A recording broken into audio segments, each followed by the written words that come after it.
तो hi guys. Today आज हम डिस्कस करने वाले हैं कि आप अपनी इंग्लिश कैसे इम्प्रूव कर सकते हैं, या अगर आप बिगनर हैं तो आप अपनी इंग्लिश कैसे बोल सकते हैं। All these things we will learn in this video. Before start the video we have to confirm that कि हम एक कोर्स स्टार्ट कर रहे हैं जिसके अंदर आप after ending this course you can easily speak in English. आप वेरी ईजिली इंग्लिश बोल सकते हैं and then you will become an expert in English. Okay, so get started. Myself is Mansi Kokran, and I'm just teaching. I'm your teacher. You can say me. All right. So get started. Yeah, आपका first question आता है. Do you want to learn English? अगर yes, if you want to say yes, so move forward. तो आपका next question आता है next round. This is why you want to learn English. आप English क्यों सीखना चाहते हैं? बिकॉज़ ये भी मोस्ट इम्पोर्टेंट क्वेश्चन है, क्योंकि जब तक हमारा मोटिव ही नहीं क्लियर होगा तब तक आपको पता ही नहीं चलेगा कि आपको इंग्लिश किस तरह की सीखनी है और किस लिए सीखनी है। So we are clear the और objective now.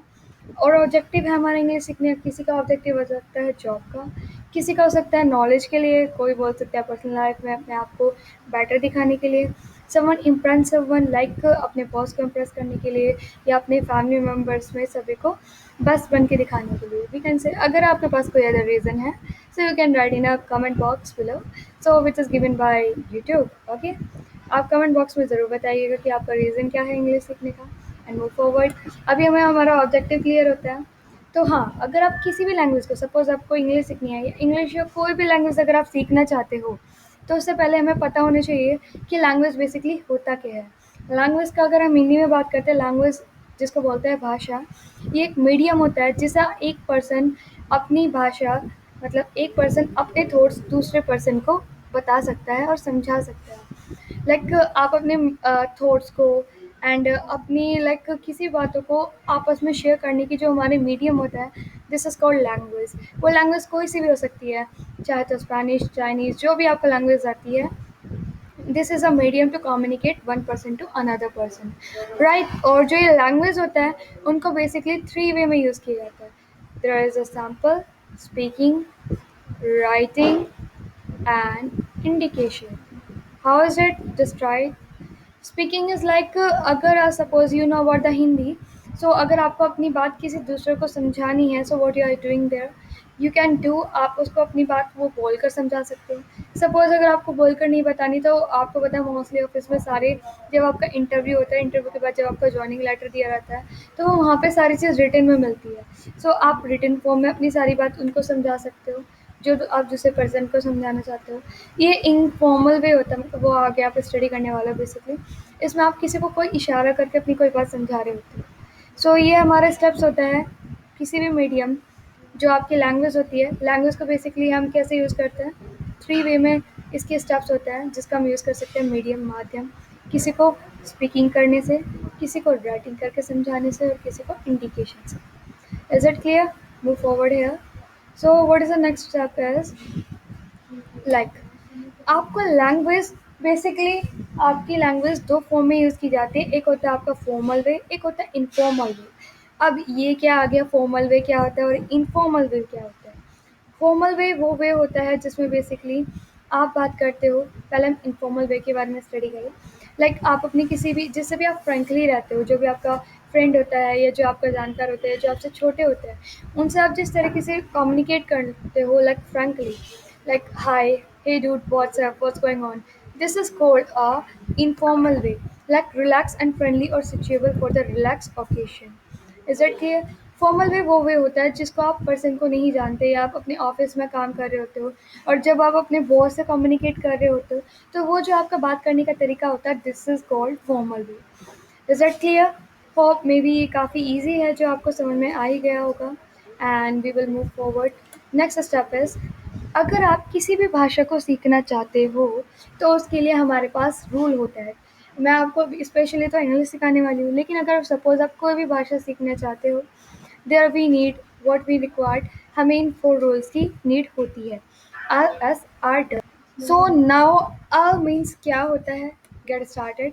All means is listening, कि सबसे पहले अगर आप किसी भी लैंग्वेज को सीखना चाहते हो तो सबसे पहले आपको उस लैंग्वेज को सुनना होगा। As possible you have to listen this, like जो भी आप सपोज इंग्लिश सीखना चाहते हो, you have to listen every as can as possible जितनी हो सके आपको उतना ही सुनना होगा इंग्लिश वीडियोज़, इंग्लिश क्लिप्स। ये नहीं कि आप स्टार्टिंग में ही बड़ी वीडियोज़, बड़ी चीज़ें लेकर बैठ जाएँ। आपको स्टार्टिंग छोटी चीज़ों से करनी है। आपको बेसिकली छोटे-छोटे कोट्स पढ़ने हैं, छोटे कोट्स से छोटी-छोटी शॉर्ट क्लिप्स वीडियो देखनी है and read the subtitles. The main thing आपको उनके सबटाइटल्स रीड करने हैं और साथ में उस वीडियो को देखना है ताकि आप उसको थोड़ा बहुत समझ पाएँ। And the next step is speaking. Why we are using a speaking here? Speaking is due to speaking you can easily remove your hesitation. Suppose अगर आप गलत भी बोलते हो लेकिन you make your confident and remove your hesitation. Reading. Through the reading you can easily remove your like we can say hesitation and improve your pronunciation of the words. Suppose अगर आप जितनी रीडिंग करोगे, reading से अगर आप कोई भी language सीख रहे हो ना, तो सबसे पहला स्टेप हमने पढ़ा लिसनिंग, सेकंड स्टेप इज आपका speaking and the third step is reading. Reading is most important क्योंकि यहाँ पे आप लिसनिंग भी इजीली कर पा रहे हो एंड आपका स्पीकिंग भी आप इजीली कर पा रहे हो। दैट्स द रीज़न क्योंकि through the reading you can easily improve your pronunciation of words. Suppose अगर आप उस किसी वर्ड्स को लिसनिंग कर रहे हो और लिसनिंग करने के बाद आप उसको ईजिली उसकी प्रोनाउंसिएशन को राइट वे में अभी आप वन टाइम रॉन्ग करोगे फिर नेक्स्ट टाइम रॉन्ग करोगे no problem but after some time you will speak very easily and your pronunciation is will be good.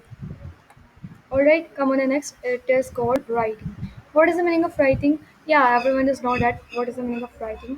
But now writing is most important thing, not a completely, but in a starting time you not too much writing. But yeah, suppose you have some ideas and you have some thoughts. Try to write in your copy, no matter कि आप गलत लिख रहे हो लेकिन you just have to write in a copy and just understand that. And yeah, लिखना आपका solution नहीं है। सपोज़ आपने अपने अकॉर्डिंग जितने भी वर्ड्स राइट है रॉन्ग है नो प्रॉब्लम स्टार्टिंग में लिखो। लिखने के बाद उसमें चेक करो कि कहाँ पे क्या एरर है और कैसे उन एरर को आप दूर कर सकते हो। सो राइटिंग स्टेप्स में इट इज़ ऑल्सो गुड। अगर आप किसी भी लैंग्वेज को सीखना चाहते हैं तो आपको ये स्टेप्स फॉलो करने हैं। और नेक्स्ट आपको किन स्टेप को अवॉइड करना है if you want to improve your any language skills.